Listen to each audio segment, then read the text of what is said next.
Welcome to Confessions of a Wannabe It Girl. I'm your host, Marley Fregging, and I'm here to help you filter out all the bullshit and become the next It Girl. This podcast explores the reality of what it really takes to make it out there. As it turns out, it is way less Instagrammable than I thought it was going to be. I'm still very much a work in progress, but there's simply nothing else I'd rather be doing than chasing my dreams. So let's learn from my mistakes and work together to achieve our dreams with more confidence, clarity, and direction. Let's get after it. Welcome back to Confessions of a Wannabe It Girl. I am joined by the lovely Ayesha Sehra from Coffee and a Good Vibe and from In the Social. Oh, thank you so much for having me. Thanks for being here. Such a blessing to be here. You have the best personality and you're so meant to podcast. Like, I just felt that instantly when I met you. Stop. You're so sweet. No, I mean it. I'm like, I'm excited. You know, when you're around people who I'm so cautious of this, and I know we'll probably get into so many things. Get into it. Give it to me. It's so important to be around people who give you energy versus energy vampires. Mm-hmm. And I could just tell, I just met you in person 15 minutes ago, but I could just tell you're someone who just exudes so much energy and people leave you energized and filled. I love that. So you're definitely a vibe reader. You're very into the vibes. So hence, I guess, Coffee and a Good Vibe. Yeah. Can you tell us a little bit where you're very into manifestation, well-being? Where did that journey start for you and why? Good questions. I feel like it starts from my journey of moving to LA. Beauty. So I'm from Canada, Toronto, and at 22, I decided I wanted to move to LA. And anyone who's not from the States, who's not American, knows how crazy that journey is, because you can't just move to the States. You need a visa. And every country's different. It's, of course, I'm not an immigration lawyer, so I'm not going to go into details, but I feel like I studied so many different paths because I had so many no's and just so many people saying how hard it is to get a visa, especially this was 5 years ago for context. So it's very different. That was more recent, very different than back in the day. It's you fill out an application. It's a very different process. But long story short, when I was navigating that journey of, wanting to move to a big city, building a business, starting the podcast kind of started off of building that business and being someone who loves to connect with new people and go for coffee and a good vibe with new people all the time and putting myself out there. That's kind of, podcast had its own growth journey. But through any adversity and any journey where you're making moves outside your comfort zone, which I'm always the biggest enforcer of, I always say beyond your comfort zone is always where all the growth, the blessings, the abundance is, right? And if you don't go through the hard times, you can't have beautiful times. And I truly believe during that really hard time of my journey of moving to a new city, not knowing anyone, financially, not having a business, not having any financial backing here, having so many things, being adversities to go through, birth the huge journey of leaning on manifestation, law of attraction, faith, my internal belief system, because I'm sure you're big on law of attraction, but when you break it down and you want the principles to work, it goes all back to your subconscious mind, your internal belief system, the wiring, the mental conversations and frameworks that you keep in your head and that dialogue. So it kind of started, I would say really got implemented then. Growing up in Canada, we say university, so or college, I also started my journaling, my meditation, my mindfulness routine then. But I would say it really got applied when I was taking that action. So I'm all about taking action. Yeah, and that's a pretty uphill battle, I feel to get your visa. You're also 22 is pretty young to sit there and deal with all that paperwork and adulting. That's real adulting. What would you say are some insights from that experience that we could share with the audience? What was a takeaway about you really want to go do something like this and it's really hard? What got you through? Oh my gosh, another good question. truly believe that time taught me that, nothing is out of reach. Nothing's unattainable. No's not a no. It just means there's another route Mhm. that you have to figure out. And also another layer, and then I can unpack them. The other layer is that like you have to be your own best friend and your biggest cheerleader. Cause Mhm. even the people, like I'm so close with my family, and even the people, like I was calling my mom on the way here, like, oh, I'm heading to a podcast, like just chatting with her. Mhm. And like I'm so close to them, and out of so much love, they put out their limiting beliefs and their fears on me because they're just Mhm. like, why are you leaving Toronto? Like, you don't have a bad life in Canada. Like, what is wrong with this? Why do you have to get like a lot of like questioning? And then I had to be so certain in this pursuit and this vision that I had, and also having so much faith and belief in myself that, like, okay, you take this action and you can actually, you will be able to do it. Like, yes, there's going to be, it was like a year of eating shit, a year of like Oh. stressful times, but like over that like hardship of like actually like everyone who said no, like keep persevering, then it actually ended up like working out. But I'll also preface and say like it's sometimes not quick. Like it's not just like, oh, a month of this, 2 months of this. Like sometimes you could be in the trenches for a couple years, but if you have Mhm. that internal belief system and that faith, and you are your own like ally, best friend, and you keep that like that state so strong and you stand with so much certainty, then it will all work out always. Always. Yeah. I love what you're saying about being your own best friend. So I'm planning a wedding, if you didn't know. Uh, I know, which is very fun and exciting. And, I have tons of support. I can't lie. mm, My, fiance's sister is great. My maid of honor, she like knows but doesn't know. Is great. And everyone's super supportive. But like at the end of the day, and this is like small, in comparison to getting a visa, I feel like in these kinds of situations, you're asking your friends like a lot because you like want to lean on them, and they set up mm, this amazing blah blah blah and bachelorette and da da da. And at the end of the day, like the person who's gonna make the experiences great is you. Like if you are having like a bad attitude about it, or you're like, well, she didn't do this for me and da da da da. I'm like, why don't you do that for you? It is like this mhm, really like controlling power. I don't know if controlling is the right word, but like this idea of like I've got my own back. Like mhm. I'm going to make the choices for me. And it doesn't really like matter if other people don't show up in exceeding expectations way because I'm going to show up for myself in that way. Mhm. And I know like a wedding's a silly way to equate it, but I think it's No. important to know like you got your own back. You can be your own best friend. And it's so crazy because I truly believe like we set the standard for how other people treat us, and like the Mhm. relationship that you have with yourself is the most important relationship because like there's that quote of like I'm gonna butcher it right now, but like the relationship that you have with yourself sets the tone for every other relationship you have. And I was just like thinking through this, like I journal so much every morning, and it's like whenever someone treats us a way that we don't like, it's like, will you flip the flashlight back on yourself and with no ego be like, what did I do to allow this? Or what did I do to like make them think that that's okay? And it's such a growth exercise, but man, it's Yeah, so true. I totally agree because that it really is like, what did I allow this behavior to even be a present thing? I've talked about this on the podcast. I had a Mm, very traumatic, it was very traumatic friend breakup when my early mm, 20s. And, it took me years later to realize that, yes, maybe she had a lot of issues herself, but also enabled her.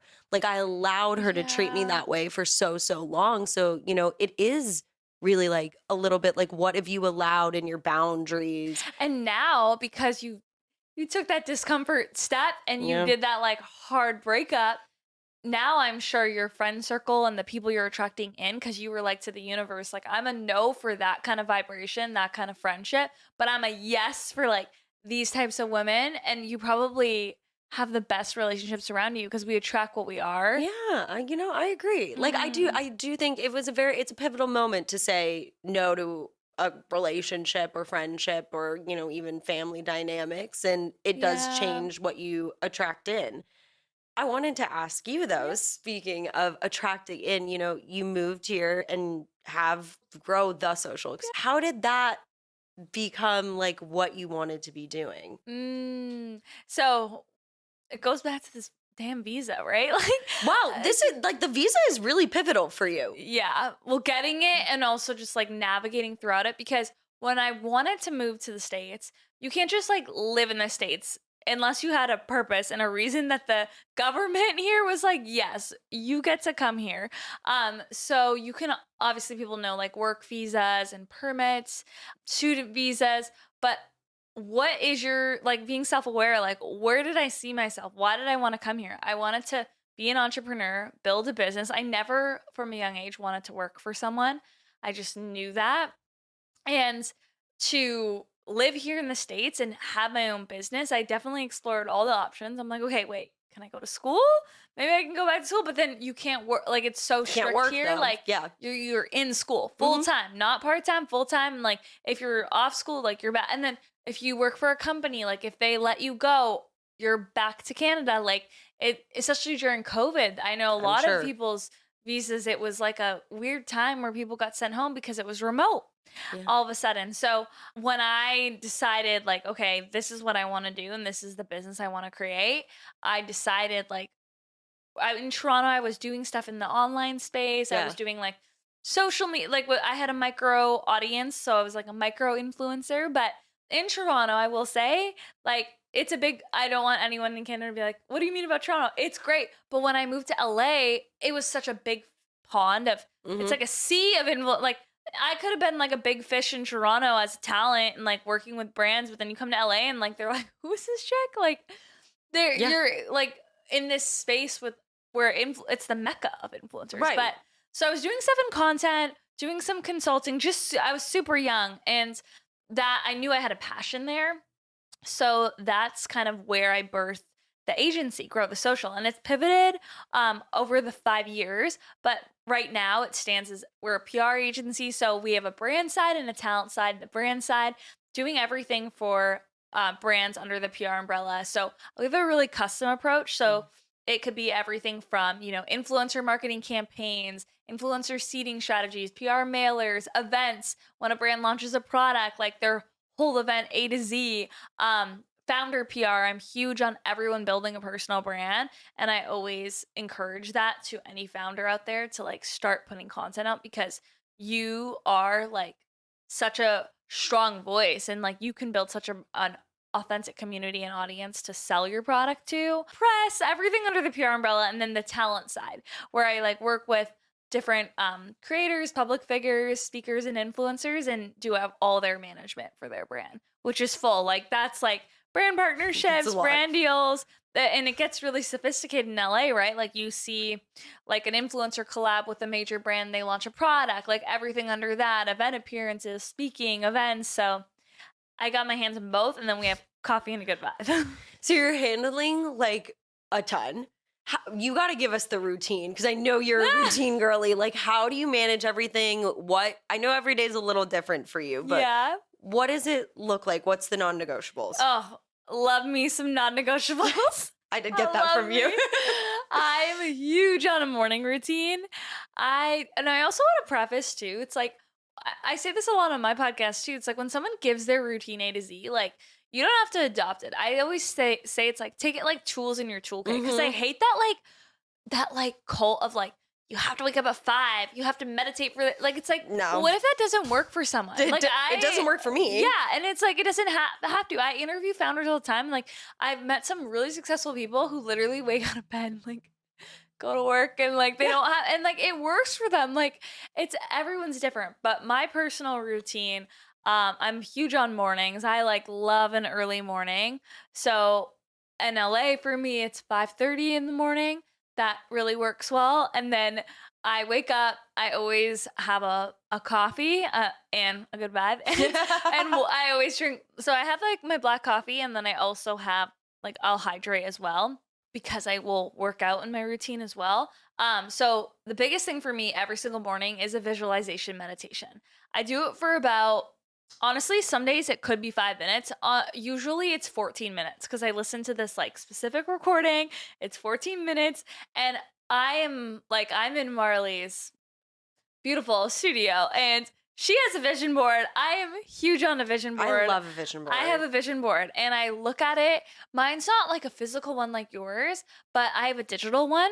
Ooh, And Canva, I also do Pinterest boards. So I did the Canva board this year, but then what I find that's been really easy on my phone is my Pinterest board. Mm-hmm. So I do that. And then in my visualization meditation, I don't always do this because I will mentally like see the visions, but sometimes like lately I've been like pulling it up just to like think through and like I have different areas of the board from career to relationship to personal to fun things I'm calling in.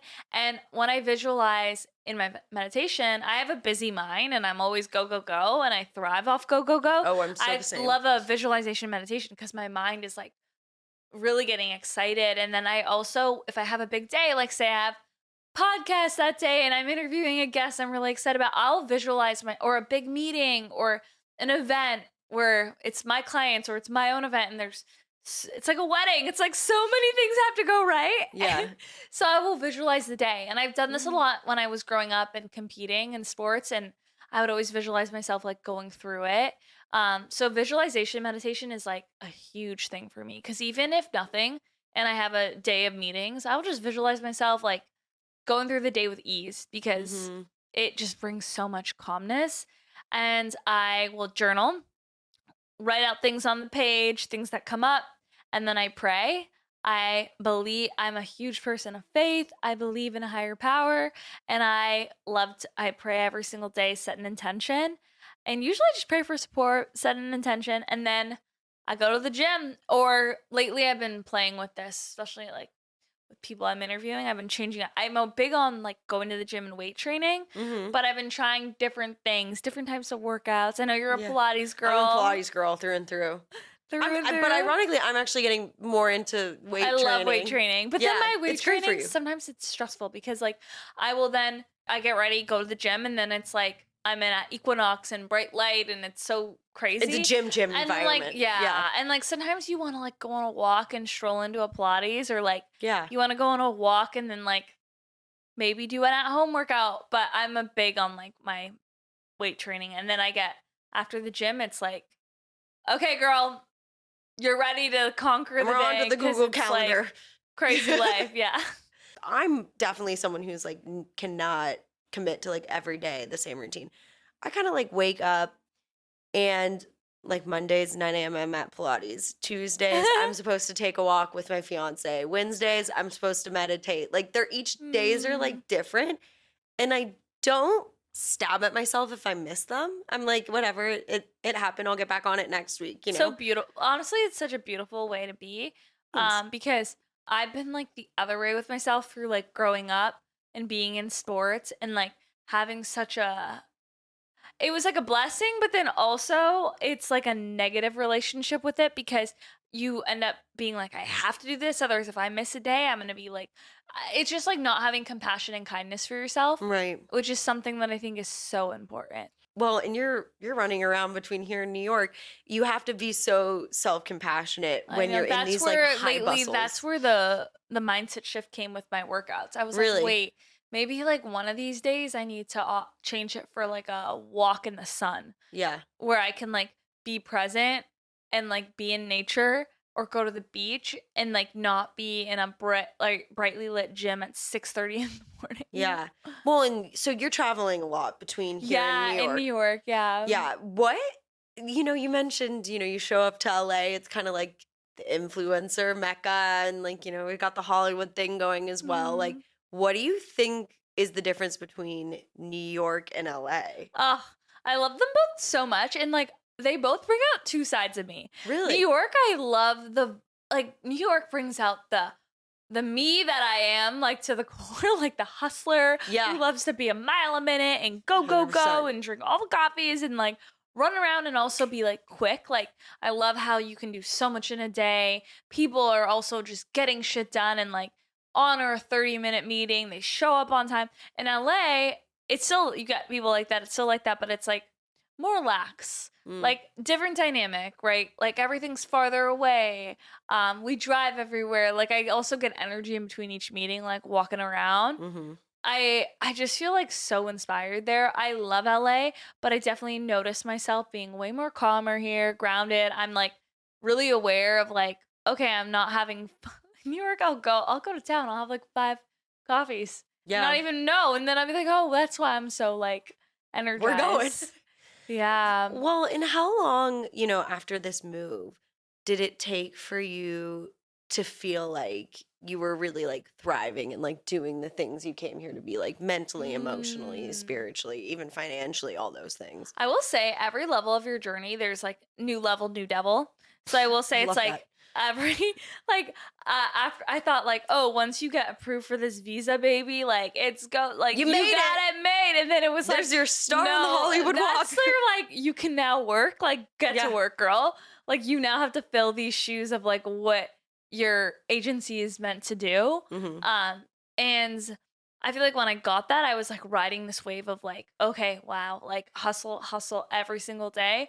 And then I think with my own personal growth, I was like, holy shit, like this journey is ever evolving and you are never at the finish line because you grow as a person. So like you could be like, oh, when I get to 6 figures, like I've made it. But then when you get to 6 figures, you're chasing like multiple 6 figures. You're chasing a million. So it's like you've never arrived because if you're like this, like growth mindset, like as soon as you get close to that next one, you're chasing the next win. So I think it was honestly like a mental of growth and unlock of like, okay, wow, I will never be there because once I get there, there's another there. Mm-hmm. And I could just be on this hamster wheel. But to answer like that question with like an answer, I always say to people, like living in LA in a big city, it gets better the longer you're here. Oh, that is so true. Like through and through. Like a year, yeah, great. I call it but LA like training 2 years wheels. Better. Oh, I love that. Like you got to lose 3 the LA years, training. like every year, you just get better. Yes. So like I think year 2, year 3, amazing, but every year just gets better. I love what you said about never arrive. It's a huge reason of why I started this podcast because I find, and this is a generalization, so don't really come for me, but that in my experience being a woman, you get somewhere and you're already on to the next. And like, there's beauty in that because we're growing and we're never done. But there's also like a little bit of like, well, we'll use the classic example of the it girl. We'll use the example of a model because that's a stereotypical it girl, if you will. She may be a Instagram model, but she wants to be a Victoria's Secret model. And then when she's a Victoria's Secret model, she wants to be the high fashion model. And it goes on and on and on. And these are great accomplishments. We should relish in them. But at the same time, like, it's just that is the journey. You've never arrived. So I don't know. How do you give yourself the pat on the back for the steps along the way of the journey? Oh, good question. I'm learning how to now. Girl, same. Like, I'm like, wait, I guess I should celebrate that. Like, I'm really struggling I talk about this. it with my therapist a lot. Oh, it's so good you're in therapy. Yeah. That's like amazing. Lately, because I feel like this has been like a new part of my journey, it's been like the smallest things of letting myself take time off and like be with like do things that I want to do and like actually like disconnect from my phone and like disconnect from work. And I'm like, everyone's always like, oh, I don't think you need to travel or go anywhere to do that either. Cause like for me, I'm not saying like, oh, just like disconnect, go to Cabo. Like, no, I haven't even like left LA in 5. Well, LA, New York and home, and I'll go visit home for like the holidays. But those all have home base energy for you. I haven't like traveled on a trip. Right. That's in, not like, vacation. 7 years maybe, but I don't. Oh my God. But I don't think like for pleasure, like truly being like I've been to Miami, I've been like on trips, but like it's kind of like for work and like has a purpose. Like I'm gonna interview someone or I have to go have a meeting. So I've left like LA, but like it's been years, and to be honest, like I'm really unfazed by it because I think like you can create that like space if you have this like mindset of like being grateful for what is and also honoring like we live in LA. Like we can drive an hour from where we are right now and be in Malibu. Yep. We can be like in like by ocean and cliffs and soaking in the sun. Like what is there to be like not grateful for? It's like, but I think finding more pockets of that in my day and in my weeks has been the most profound thing to make me actually step back and be like, wow, okay, I'm so grateful. Celebrate what you've created. I think also being grateful kind of taps back into being your own best friend, you know, telling yourself like, I'm so grateful is like something a friend would tell you. So tell yourself, you know, how grateful you are for, you know, Malibu is just, you know, 45 minutes away. The sun is shining really bright today. You know, that's not something everyone has all the time. And like, I don't know, those little, it feels silly to me because I used to be somebody who was like, I will never do morning mantras. I will never be like, wake up in the morning and like be like, I'm so grateful for my working body. Like, I used to be so anti that. And I'd say about a year ago, I like slowly started doing it. And I think it was about September. I was like, holy cow, my whole mental state has uplifted because I think I've implemented a little bit more of just positive vibes. I was gonna say my mental state, but positive vibes. I love that. So I think I do think being grateful can do a lot for you. I wanted to ask you though, because you know we have a lot of very entrepreneurial, business focused women, and you work with some really kick-ass brands and stuff. I want you to like take us through what it looks like. Now we can pick because you do a lot of things, but like one of the things that I think you do so well is put on these sick events. So can you take us through like what that looks like internally, being the boss of getting this event off the ground? Oh my gosh. You can even like talk about one coffee and a good vibe did or something. Yeah, there's like events that are for clients, and then there's events that I've been doing, coffee and a good vibe. It's like my passion You know project. how to do it. Thank you. I'm like, nah, I learned so much. I'm so big on taking action. Like the biggest thing for like even the coffee and a good vibe events is like, okay, I'm always super like big on like your why. So with coffee and a good vibe specifically, like we even have two styles of events that birth. Like we have like the more like tastemaker nights, which are like the founder dinners where it's invites, it's smaller, it's like a small group, like smaller, I mean like under 70. Yeah.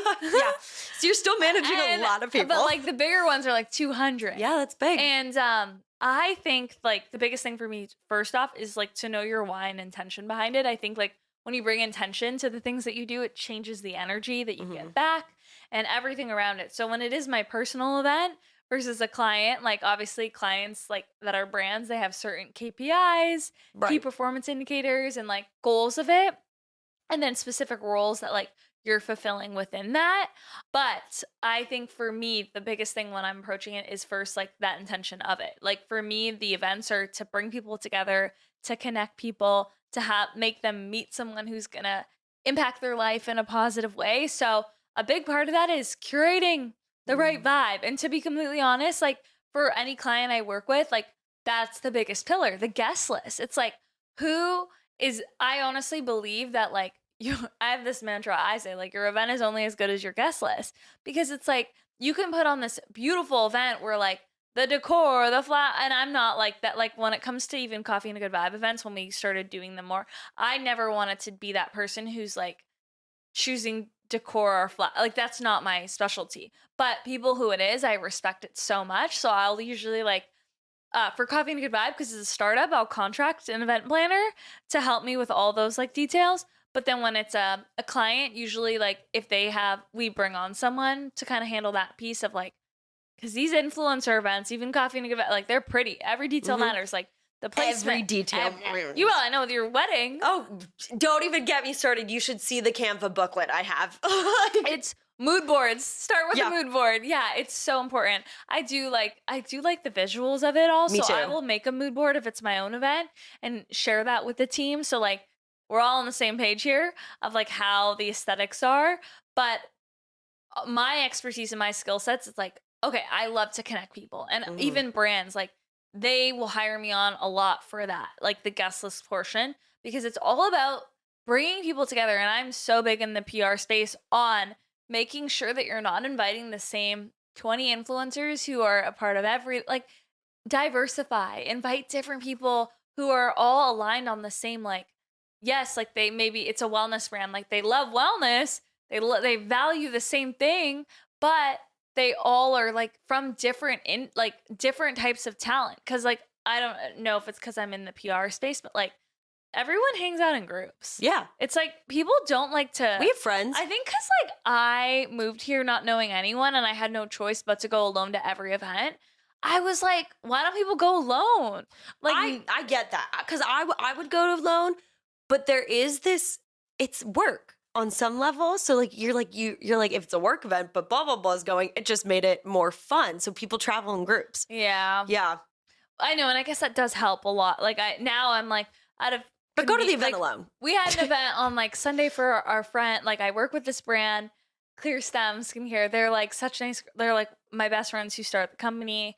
They had this huge PR event. So like we ended up going together because we wanted to help out with like the valet. Also, I was driving and I like don't really love to drink. So I was like, I'll drive everyone. Also but on like, so I get that too. Like, but on the intention of like even just guest list, like I think that it's so important as a host of an event to make sure that you're curating a diverse vibe where like also people can go with their friends, but then meet other people and people feel warm and welcome to also like be there and like don't feel like they're isolated. Cause like that's what my intention was with all our coffee and a good vibe events. We've done 8 so far. And like every time I'm like, okay, who are new people, new niches, new industries doing cool things? And like when I'm at the event, I am big on like setting an intention and a host for everyone there so they can know what kind of environment this is, where everyone can come, everyone's welcome, everyone should meet a new friend and like leave with that. So I really believe in that's like a key thing that's not necessarily the logistical stuff,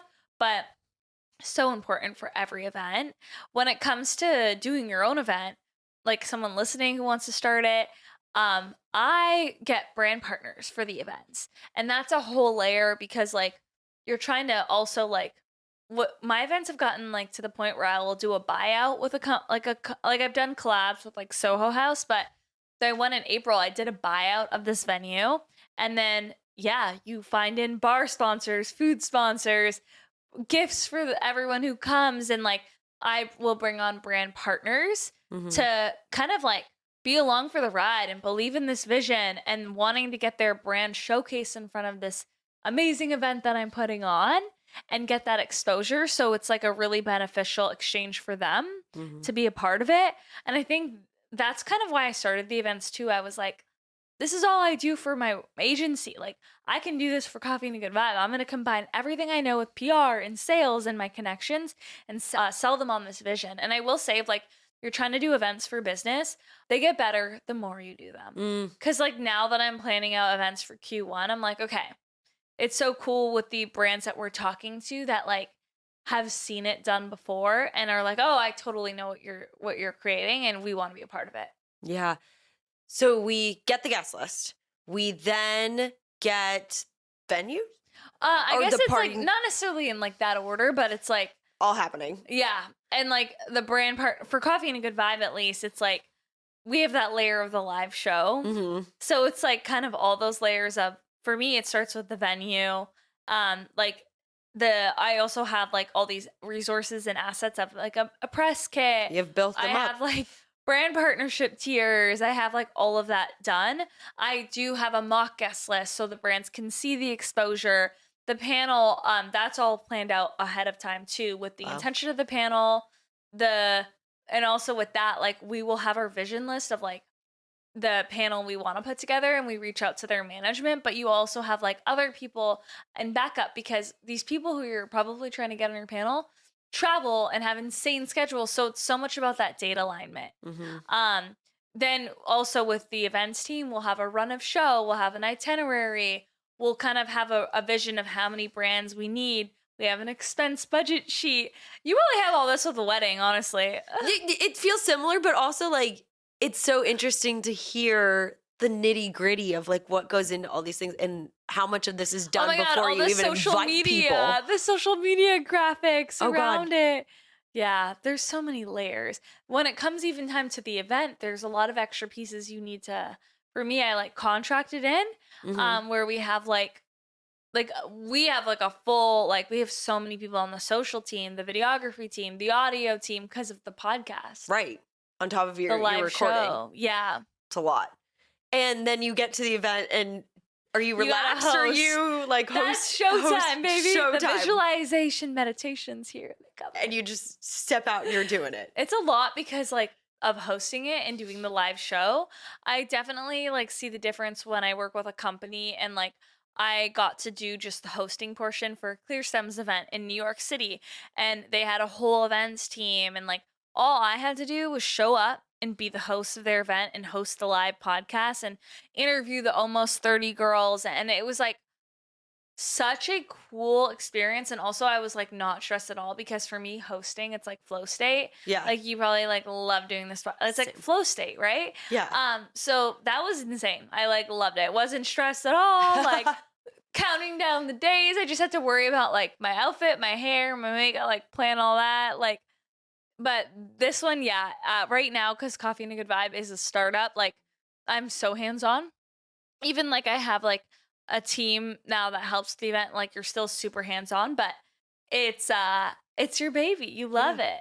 But I definitely see the difference because when it's a client's project and I'm like doing a role and it's a different stress level, of course. And in terms of growing brands, yours as well as others, what lessons have you learned along the journey that you can share with our audience about, really growing your brand in today's like climate of like so many, everyone has a brand, everyone has a personal brand. I know. I would say community is number one. This goes for a product, a person, anyone, because even I manage influencers, and influencers are even like realizing like, wow, okay, like true community is what you need to build. And whether that's building in real life, whether that's building through other platforms other than Instagram or TikTok, like I think long form content personally too, like with talking to brands every single day and knowing what they invest in when it comes to talent, like they want someone who has true community, like has established such authority.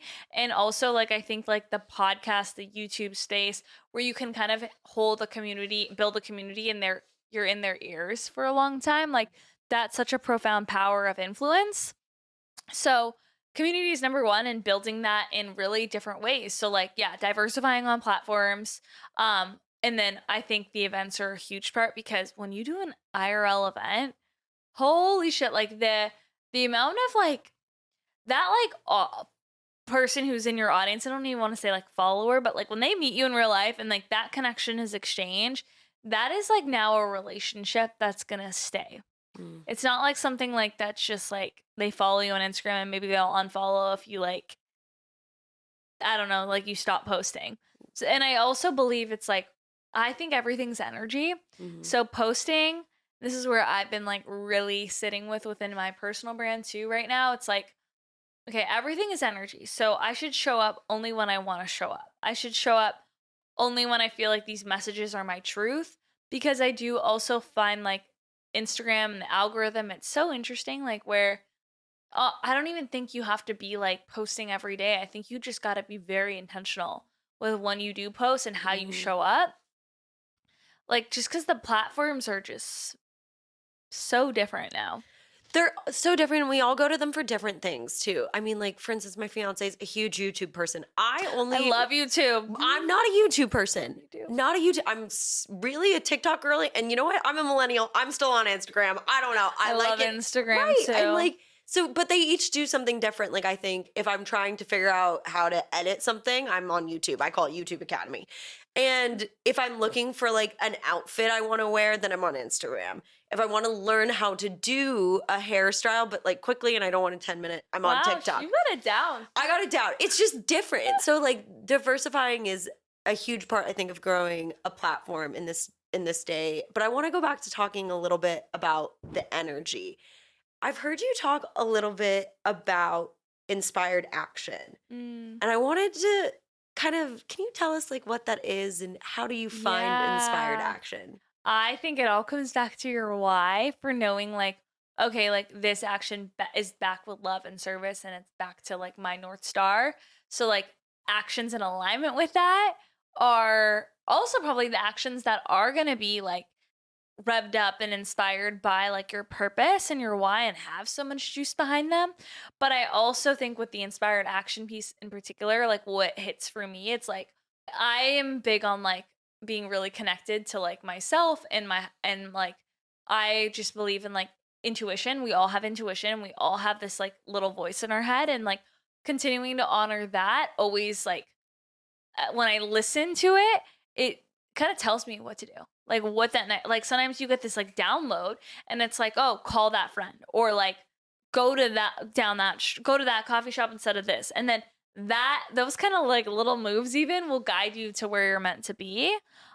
So inspired action, even like coming from that almost like mindset, it's almost just like when I feel I almost like feel like I'm like so connected to it. Like when someone, even a client or like a business opportunity comes up, I almost like know in my gut, but sometimes through logic, I'll be like, oh, but I should entertain it for this. But whenever I like honor that, the action is probably like, no, like it's not aligned. But I just think truly moving with that intention is taking inspired action. Yeah. Something else we've touched a little bit on in this episode is, vibes, having the good energy, leading to the inspired action. We're kind of getting into the holidays, things kind of slow down. We're going into a reset time. Like, what can we do to work on changing our vibe? I love that question because it's so important, because we attract what we are. And like if you are operating at a low vibe, you only attract. It's like when you're in a bad mood and you're having a bad day and you're late and then you don't even get a parking spot, or like when you're in a great mood and everything's or then someone buys you coffee and then someone's like, oh, right, you're sending it like, off and everyone can feel it. Everything's energy.